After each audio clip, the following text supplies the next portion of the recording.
Então, tem uma foto que eu ia falar muito emblemática no memorial, que é daquele menininho com as mãos pra cima e tal. Que lembra que eu falei? Você tava na hora que eu falei, ninguém sabe quem é o menininho. Sim, ninguém sabe quem é. Quando eu falei dos 6 milhões, é, digo, eu sou meu pai, também muita gente não conhecia até eu escrever esse livro. Algumas pessoas. Mas imagina quantas histórias incomuns de pessoas comuns não tem, que morreu a família toda. Então, não tem documentado. Aquela criança, a criança, a foto para mim, é a mais famosa. Pelo menos em Varsóvia é do Aham, Holocausto. tá. Tem uma do barbeiro cortando os cabelos também dos religiosos se divertindo, mostra a maldade. Os religiosos não podiam fazer barba, né? Você sabe, Certo. eles não podem cortar o pelo do corpo. Tem uma Aham. série de regras, que eu te falei no Sim, começo lá das regras de alimentação, tem regras de conduta. tá. A diversão deles era cortar com a tesoura, era cortar com a tesoura e rindo. Uma satisfação que para eles era a pior coisa. Tanto é que o Rabino Sheffer, que era sorvete de Auschwitz, esse está vivo, o Rabino Lau, mas ele tinha 5, 6 anos, eu não sei, eu acho que não estava em Auschwitz, ele estava em Buchenwald. Esse sobreviveu à guerra. Ele conta que o pai dele era o rabino. E chamaram, a primeira pessoa que ele chamava era o rabino da cidade. Primeiro para reunir todo mundo, muitos eles punham dentro das sinagogas e queimavam as sinagogas de madeira. Era um do jeito que não tinha, no começo não tinha câmera de gás. Aí a câmera de gás foi um progresso dos caminhões. Aham. Você sabe dessa história dos Não, caminhões? Para não. quem não sabe, também é tudo documentado. Eles pegavam caminhões, baú, e colocavam os presos dentro Certo. e falavam que iam viajar. O escapamento ia para dentro. Ah, Os soldados alemães que dirigiam os caminhões no começo falavam que o barulho na lataria, as batidas, as não pessoas dá mais tentando para fugir. dirigir. Aham. Não dá mais para dirigir, não dá mais para aguentar esse barulho, é muito Ou barulho. seja, a combustão sufocava Os prisioneiros. E os isso. soldados, o Ciclone B, que a câmera de gás foi um avanço. Entendi. Era mais rápido, entrava mais gente do que nos baús, e não tinha o problema do motorista ouvindo a gritaria. Era inumano. Você entrava numa porta desse tamanho, tinha, olha isso aqui, tinha sprinkler, chuveiro, tinha chuveiro. Chuveiro, uma vez teve um milagre, alguém falou que pegou um grupo, história real também, eu conhecia em Israel, sabiam que eu morrer, aí caiu água. Foi um milagre, caiu água. No Chile aconteceu isso também. Jogaram Aham. água porque deram um banho neles. Ele conseguiu cancelar a morte deles quando eles estavam na câmara de gás. Ele Caramba. conseguiu reverter, pagou lá do dinheiro, subornando os nazistas lá em Auschwitz. E aí você estava lá dentro, olhando, a câmara de gás cabia 300 pessoas, 400 pessoas por sessão, cada sessão era 15 minutos, nós demorava uma hora para tirar os corpos depois. Essa que era a questão da demora.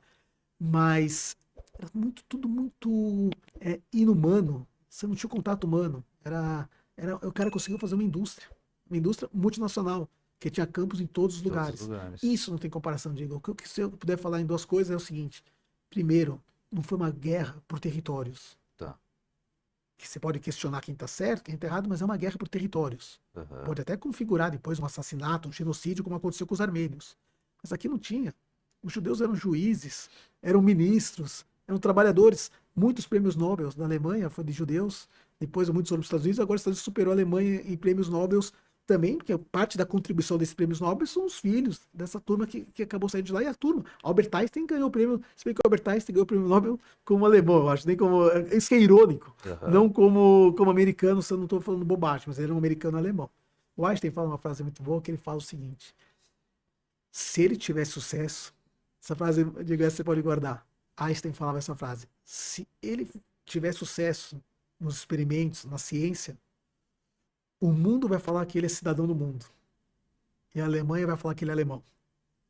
Se ele fracassar, o mundo vai falar que ele é alemão.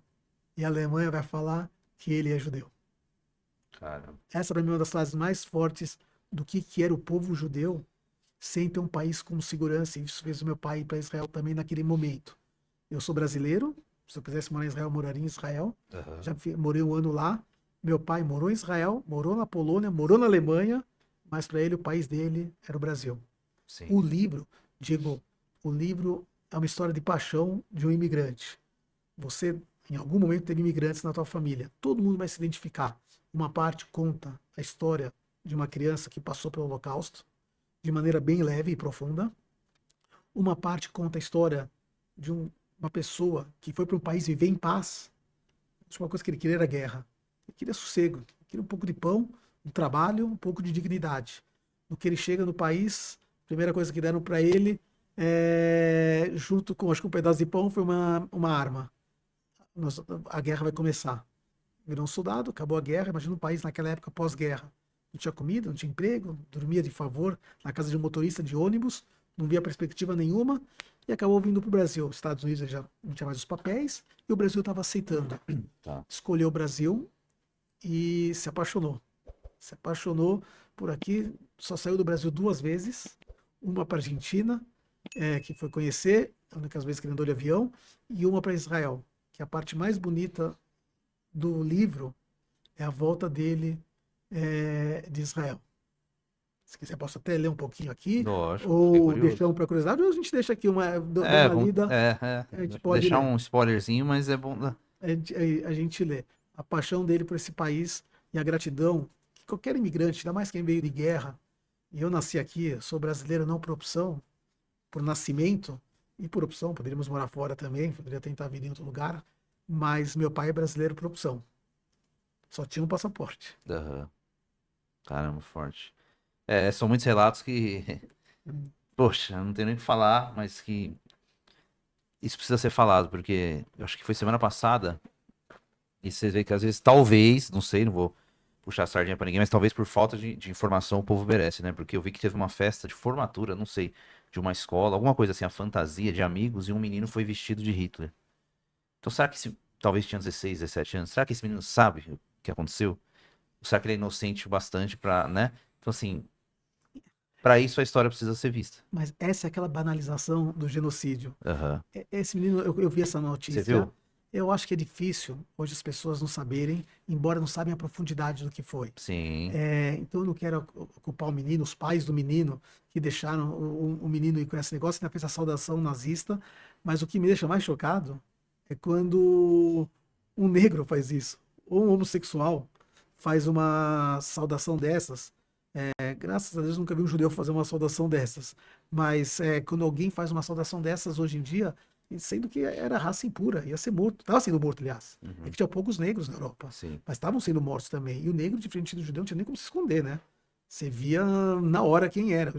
O Jace Owens que ganhou as medalhas foi aquilo. O Hitler saiu do estádio para não ter que dar medalha para o negro. É, Mas tem um caso pior ainda. O príncipe Harry da Inglaterra, Sim. quando ele tinha essa idade, ou bem uns 15 anos, 16 anos, ele foi numa festa fantasia vestido de oficial nazista. Eu não sabia disso. É famosa essa história, famosa.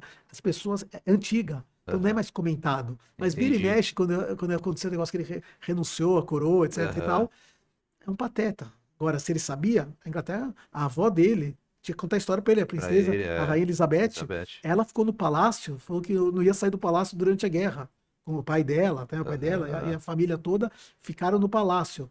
Enquanto o cara é príncipe da Inglaterra. Se ele pode usar isso, qualquer um pode usar isso, entendeu? Sim, Mas isso é banalização. sim. Tem coisa, Diego, tem coisa que não se aceita piada. Piada Não, racista. não, você falou tudo O agora. Boris Casoy falou uma vez: as piadas racistas são engraçadas. Pior que são. Falou o quê? Não são engraçadas? Tem umas tiradas, mas são inaceitáveis. Não dá para fazer piada racista. Não dá. É inadmissível. Fere. E graças a Deus, algumas coisas boas.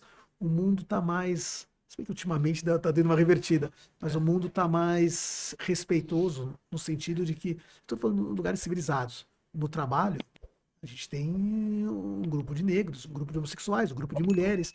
Se a pessoa é racista em algum lugar, algum ambiente de trabalho, seja na Faria Lima, seja na periferia de São Paulo, a pessoa vai pensar 2 vezes antes de sim, expressar uma opinião com racista, certeza. porque sabe da consequência. Isso tem que ter consequência, Diego.